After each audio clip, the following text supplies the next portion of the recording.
There we go. Figured out the technical problems that invariably pop up. It's Tuesday. It's noon where I am, at least. We're live. I do see me live. Oh, I'm happy when I see me live because that means it's working. And then I'm happy when I see your names as well. Welcome, Alan. Alan, hi, Jason. Hi, Terry.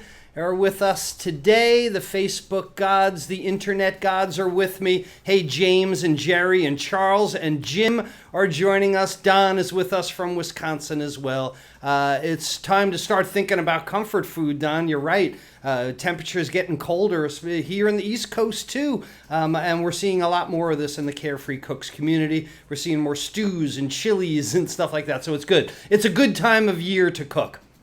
Well, then again, to me, name a bad time of year to cook, because the summer we have grilling, the winter you've got those nice stews, the dark roux, things like that. But look, that's not what I came to talk about today. I'm getting excited already. Kevin's joining us. Rhonda Palmer is with us. Dave McCoy from Georgia. Doug Varney's here from Vermont. This is so cool when we all get together. I so look forward to it. Tuesday turning into the best day of the week. So today we're going to be talking about how you can bring the most important part of any restaurant into your own home. And this isn't even, I'm not even talking about the cooking, because I say that to people and I say, oh, the best part of any restaurant. Well, Chef Todd, I'm not a chef.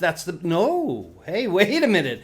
Maybe that's not the best part of every restaurant. So stick around for that conversation that's going to be going on today. And the Carefree Cooks community, we have our gallery as well. And I love to see what's going on in our Carefree Cooks community and sharing it with everyone, because this always inspires great ideas. So here on the East Coast, it's actually a nice day, downtown Baltimore, Maryland today. So if you're excited about learning the most important part of any restaurant and putting it into your own thought process of cooking, give me one of those thumbs up or one of those hearts or something to push one of those buttons is what I'm saying. Tell me you're with me. Rachel's here. Rachel and Steve, or just Rachel, or just Steve, or both of them? I never know.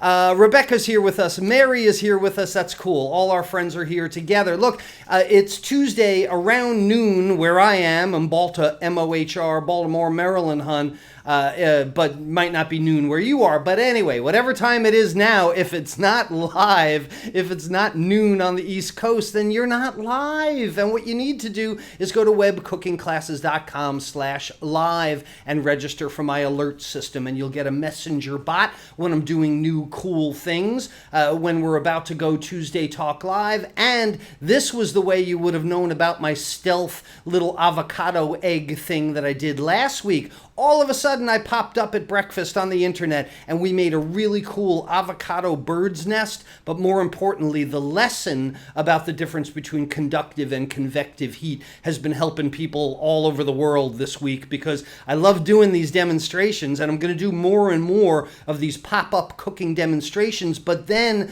the feedback comes my way about, Chef Todd, look at the way I did it. I decided to use this instead of that. webcookingclasses.com/live is how you register for my alert system, and you know what's going on. It's on your path to becoming a carefree cook, and when you are, you'll be creating your own recipes.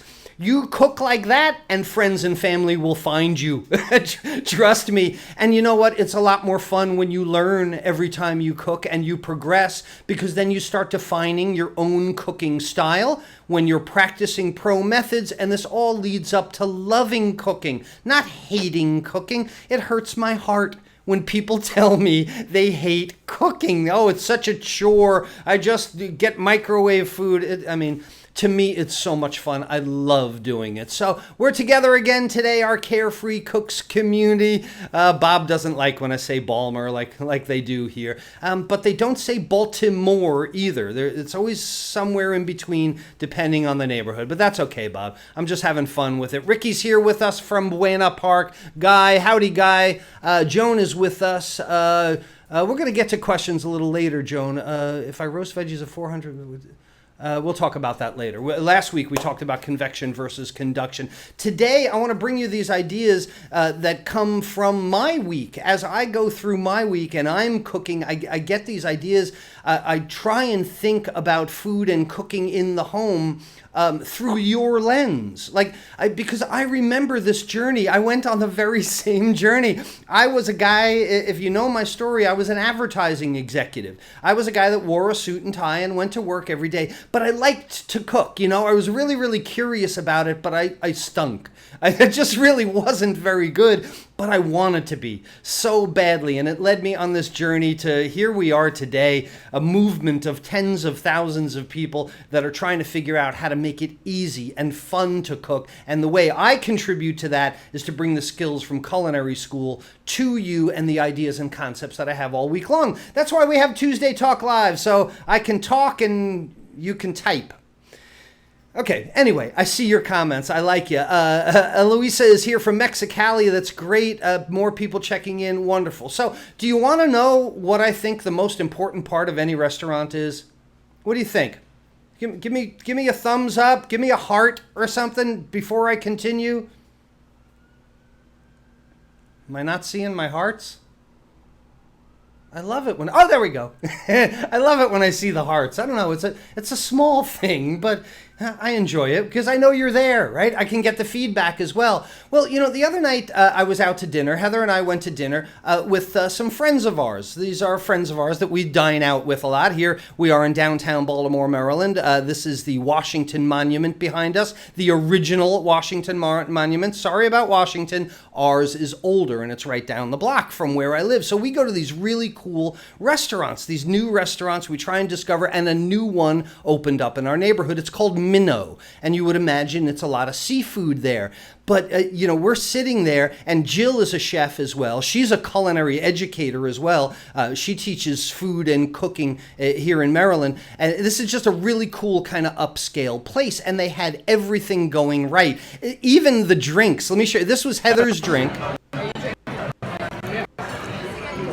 Right? I forget what they called it, but it's a dry ice drink, right? What a great presentation. And here's my drink. I had I like bourbon. I had an old fashioned. This is the smoked old fashioned, and what they do is they take a bellows and they suck smoke off their wood burning oven, and they put it in that plastic container and they blow the smoke down on top of your drink, and you get this smoked drink. So you can see this is really kind of an upscale place we went to. But the four of us, we have debates about food very often, and the debate that came up this week is, what's the most important part of a restaurant?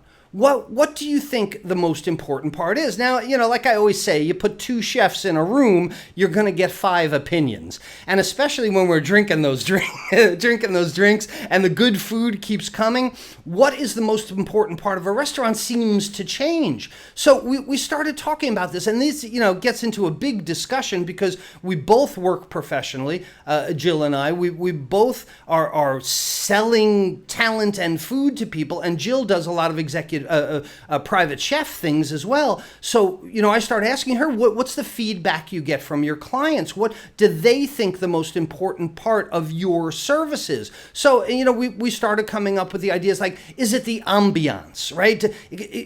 How important is being in like which way? This way. Being in an underwater restaurant. Is the ambiance the most important part of a restaurant? Well, of course, that's impeached very quickly because you could be in the coolest underwater restaurant, but the food is horrible and the service stinks. I don't care how many fish I'm looking at, So it really can't be the ambiance. Is it the location? Could it be that the thing that really makes a restaurant is that overall experience? If you were sitting in the 11th arrondissement looking over the Eiffel Tower here in Paris, would it matter if the food was any good or not? Would you be overwhelmed by just the occasion and the atmosphere? No. I would argue that can't make up for bad service. That can't make up for bad food. So, well, is it the cost then? Is it the dollar value ratio that makes a restaurant great? Do you go, oh man, the food is really low cost, but it's really good? Well, I don't know. I'm not one for lowest cost. The cheapest food. Otherwise, we'd all stay home and eat ramen, and none of us would have to cook or appreciate food. So I don't agree with that at all. Could it be the food? How about is the most important part? Now you got two chefs, right, debating this, two culinary educators debating this. Is it the food? Well, I'll admit, as a non-snotty chef, not that Jill is, but most others are, no, it's not the food. Look, I know plenty of great chefs that make unbelievably good food, but they're horrible businessmen. They don't know how to market the restaurant, so the restaurant goes out of business. Plenty of great food restaurants have gone out of business, no doubt about it. Well, then it must be how the food is presented. It must be the flavors, the exotic nature of it, or so on. Look, no, these trends come and go. And this debate goes on, right? It continues. Is it the service?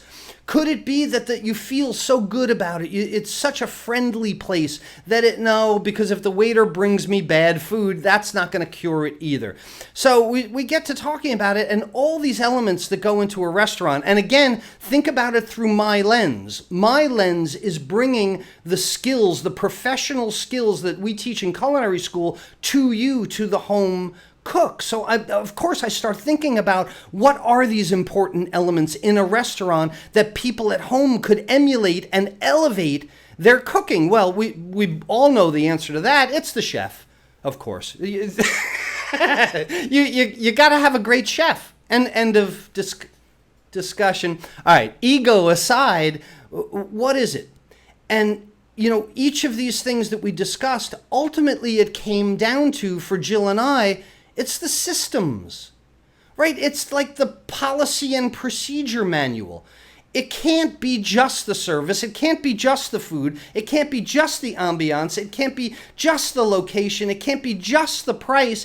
There is a symbiotic relationship between all of these things that go into a restaurant. And when you do it well, that's why people leave their homes and give you money to have you do the food, the service, the ambiance, the location, all those things. That's why you give restaurants an amount of money that is 5 to 10 times more than the cost of the food. And I'm not complaining. They deserve that money because you have to pay the rent for the location, the salary for the waitstaff, and so on. Okay, I know I'm going on and on about this. So the question here was, what is the most important part of a restaurant? It's the systems. It's the policies and procedures that make all these things run together. So I teased earlier that you can bring into your own home. Are you going to write a policies and procedures manual for your own home? That sounds a little nutty.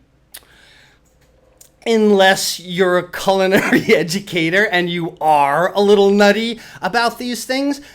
I have policies and procedures for cooking food in my own home. And Jill was laughing at me. Doug was laughing at me. Heather knows better than to laugh. Because I do treat my home cooking like I'm the executive chef of a large hospital, which I was. I do treat my food purchasing, the planning, like I was a chef at the National Security Agency feeding 15,000 people twice a day. The policies and procedures that I used for that job, I use in my own home, even though I'm only cooking for 2. So there are home kitchen systems that you can put into play in your own home if you're more thoughtful about it, okay? So this is kind of an empowerment thing here. Now that you're a great carefree cook, you don't got to worry about your cooking because everything you turn out is just fantastically wonderful, right? So let's not worry about the cooking for now.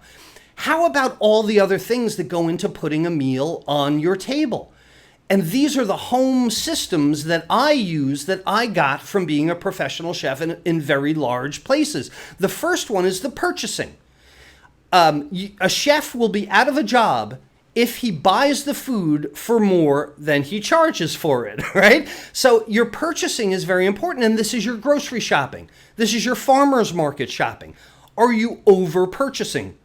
In our Carefree Cooks community, we did an entire Carefree Cooks exclusive webinar on the amount of money that is currently sitting on your shelves. And if I put this one thought in your head when it comes to purchasing, look around your house, look in your cabinets, and just imagine each of the items you have in your cabinets and your pantry going back through the register. Beep, beep, beep. What is that bill going to look like? How many hundreds of dollars do you have just sitting around your house. Now, unless you live in the wilderness somewhere and you need a heavy pantry, or if you're expecting a big snowstorm, okay, that's good.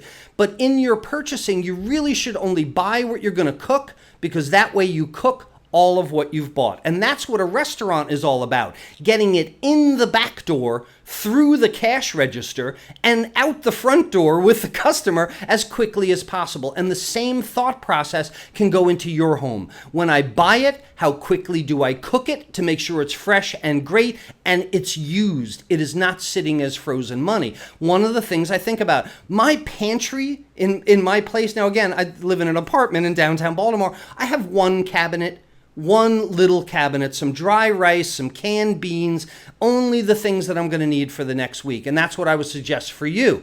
The next thing is storage. When you're a professional chef, and if you buy twice as much herbs as you need, they die, they waste, they go in the garbage, up goes your food cost. If you buy twice as much meat as you need and it spoils, or you have to freeze it and then it's frozen money, up goes your food cost. Well, food cost in a restaurant is food budget in your home. So if you're not storing things correctly and you find yourself throwing out a lot of food, A, look back at number one, are you buying too much? B, how are you storing these items? Could you buy dried beans instead? Could you buy items frozen instead? You get the idea. Thinking about how you're going to store these items lowers your food budget and increases your enjoyment of food. And this is a big, important part of running a restaurant. The next one is planning. What are you going to cook during the week? You don't have to write a menu. Okay, that might seem a little nutty. I don't actually write menus, but I'll tell you what I do know.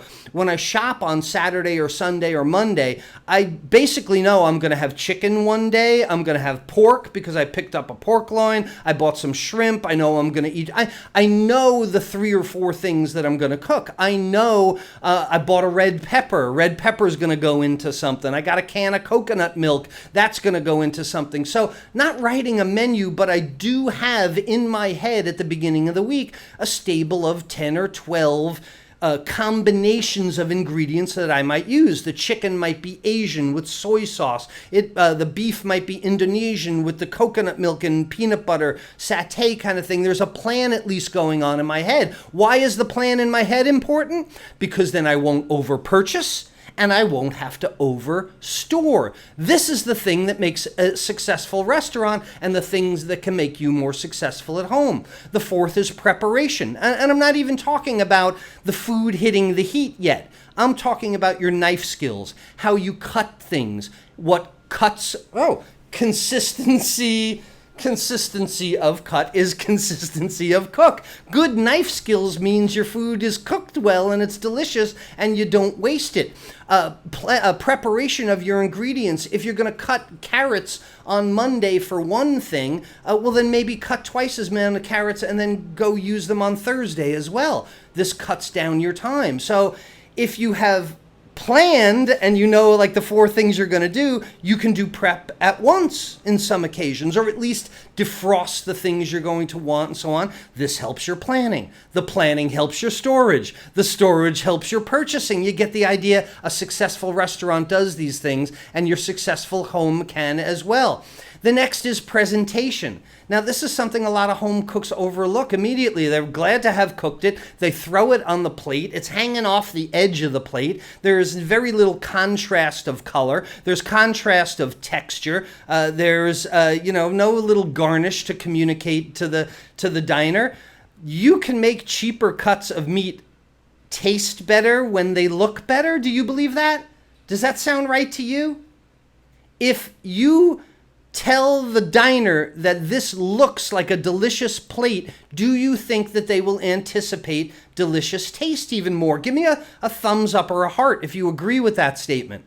I think presentation makes your preparation better, helps your planning and your storage and you see how it's a cascading. That's why no one of these things can make you successful in your kitchen. No one of these things can make a restaurant successful either. So how you're presenting the food, this goes to portioning as well. To me, a gigantic mound of food is just unappetizing. Appropriate portions make people anticipate well also. And lastly is the breakdown and the cleanup. All right, how you get your kitchen ready for the next day. Again, I owned a catering company for many years, and I used to say to people, what better job? I'm always, at a party. There could be no better job.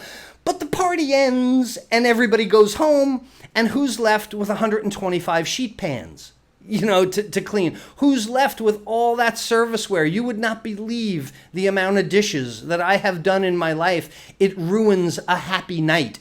Right? It ruins the joy of cooking when you got to turn around, and the joy of eating the meal when you got to turn around and look at that pile of dishes in the sink. It stinks. Do you like doing dishes? I mean, doesn't it put a damper on the whole fun of cooking? If you agree, hit me again, thumb me up, or heart me, things like that. All right, so you got to have a plan for cleaning up and breaking down. And I'm going to do a video on this in the future real soon because I get this question all the time. I have to show you how when I'm done cooking, the only pan I have is the pan that the food's coming out of. I'm constantly washing as I go. Like this morning I make an omelet. I have a bowl, whisk up the eggs and so on, get a hot pan, the eggs go in the hot pan, and I've got a few seconds while those eggs coagulate. I go wash that pan real quick, and then I get back to the eggs. So if you have a plan, a system for cleaning as you go, for using as few bowls as you go, for prepping ahead of time so that you don't have 4 cutting boards out, the breakdown cleanup is going to be easier from the good preparation, from the good presentation, from the good planning, from sourcing, all the way back to purchasing. So this is the professional restaurant system. The answer to the debate between Chef Jill and I is that it takes all of it to be great. You've got to have good food, good service, good ambiance, good location, good price. How do you get all of those things and assure that they run? When you have a good system. How do you put out the best food, make the most out of your budget, increase the enjoyment, not waste food, don't spend a lot of time doing dishes? When you make yourself a home kitchen system. I do this. Call me nutty if you want, but man, we eat good food in my home and we don't spend time doing dishes and I don't waste a lot of food. And why is this? This all comes down to, speaking of mantras, the most valuable part is because I have dependable cooking methods. Imagine trying to do this whole thing. Imagine trying to do the whole kitchen systems 6 steps that I showed you, but having to go find a recipe each time you do. Imagine trying to follow this whole system, but spending the greatest amount of time going back and forth from the recipe to the stove, or searching for your recipe, or going, what the heck is that recipe saying to me? It ruins the whole thing. So I said at the very beginning, I'm going to assume you're a confident cook. You're a carefree cook, because the success of a restaurant, to me, has very little to do with the cooking. Your success, I'm going to assume, already has restaurant quality cooking, so try and adopt some of those kitchen system techniques into your household as well. What's going on in our Carefree Cooks community? Let's see. That was a long monologue. Thanks for sticking with me. Ann's telling me having hot soapy water ready, at the ready. That's good. Throw things in the sink. Clean as you go. People are telling me that's really cool. Clean as you go. Clean as you go. Mise en place. Bob is right. We talked about that a few weeks ago on a Tuesday Talk Live. Having everything in its place, ready to go, saves you a lot of time. Sherry's coming to Baltimore, hon. Yeah, come on down. Enjoy the harbor. It's a great, great city. Boy, I love it here.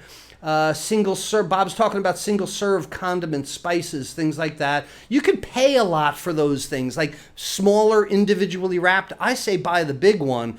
Break everything down. That's another video I should do. You should see me on grocery day. It's a whole food production thing. You know, the veggies get stood up in water. Bacon gets broken down into 2 strip pieces and individually wrapped. Oh, I go through this whole thing.